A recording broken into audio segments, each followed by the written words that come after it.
What do you see as the main benefits of this long partnership? Thank you very much indeed, Richard.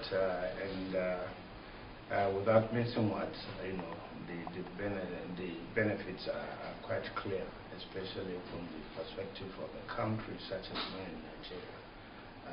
We've been involved with the EIB for a very long time, and more recently, like you are fully aware, the financial sector has taken a lot of resources, more than any other ACP country, for the development of our private sector through small and medium enterprises. So it's been working very well, positively well. Ambassador, you're here today representing Nigeria, but also all the other ambassadors from Africa, Caribbean, and the Pacific. How do you feel the relationship is going between your political counterparts and the bank? Right. My political counterparts are equally very, very happy. And the fact that you've seen us turning out en masse justifies that claim. Except, of course, it's only normal. Under the Cotonou Partnership Agreement, there is this arrangement for investment facility, which EIB should be responsible for channeling resources into our national and regional programs. That EIB has been doing very well, and more recently, the EIB also has made some supplementary additions through their own resources, which we are making good use of. So for many of us that are medium-sized economies, it's so far so good. But I must confess that there is some expression of frustration on the part of smaller countries within the ACP group because of the normal threshold of $5 million requirement for an enterprise to be supported.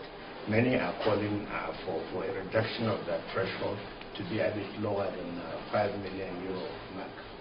Given the challenges you talked about and how it is more challenging to work with smaller countries and big countries, it's very important to do regional projects that can then group together activities in different countries where they share the same challenges. What do you think the regional cooperation will look like in the future between the EIB and states across West Africa? Right. I think that is the best, actually, our best bet so far, because given the circumstances, especially in West Africa that you said, don't forget the configuration out of the 15 or 16 West African countries. As a matter of fact, only 3 are non-LDCs. That is Nigeria, Ghana, and Cote d'Ivoire. All the rest are LDCs. And this brings one into a discussion of viability of most of these economies. So definitely they cannot run away from regional arrangement, which is more encompassing. And on the basis of that, countries could drive comparative advantage based on economies of scale. So I think the regional arrangement, regional integration, would be a better way, actually, from the local things.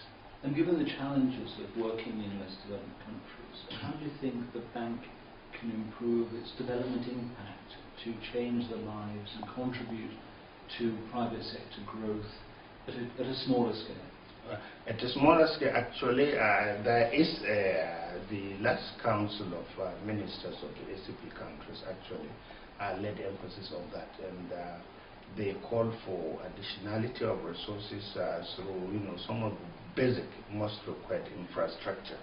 If we can do more in terms of improving on the infrastructure, that one you can be rest assured that many private sector and private individuals will gain more employment, and they will have a lot of things to do. So it's good if EIB can concentrate in the infrastructure area as well. And looking ahead, Ambassador, we've worked very closely with yourself and your colleagues across the Africa and Pacific region for many years. But the world is changing and there are different challenges. What would you think the 2 main challenges would be looking ahead to ensure continued success over the next 10 years? Well, the major challenges are many, but foremost, recently, it's in the climate change area. And of course, one other challenge, especially to our long-lasting partnership with Europe, is the question of emerging economies of China, Brazil, and India, which are really giving the our traditional partners a challenge of some sort. Yes. But notwithstanding all that, the more as far as we are concerned, the merrier. And we are not, the foremost for us is development and fighting, poverty and the improvement of our financial viability. So once we can tackle the climate challenges, food crisis, for us, at the end of the day, there is room for everyone, whether emerging or developed economies, whoever can partner with us, we are ready to work as appropriate. Many thanks for your time. Thank you very much. Thank you, Richard.